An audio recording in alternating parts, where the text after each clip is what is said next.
Манас Ниязов 1993-жылы 27-апрелде Ош облусунун Өзгөн районуна караштуу Дөңбулак айылында жарык түйдөгө келген. Спортчунун атасы Токтогул, апасы Айсалкын. Үй бүлөдө 7 бир туугандын кечүүсү.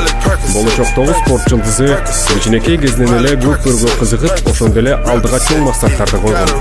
Үй бүлөсү менен улакчылар болгондуктан агаларын ээрчип дайыма ири мелдештерге барып көрүп жүрчү.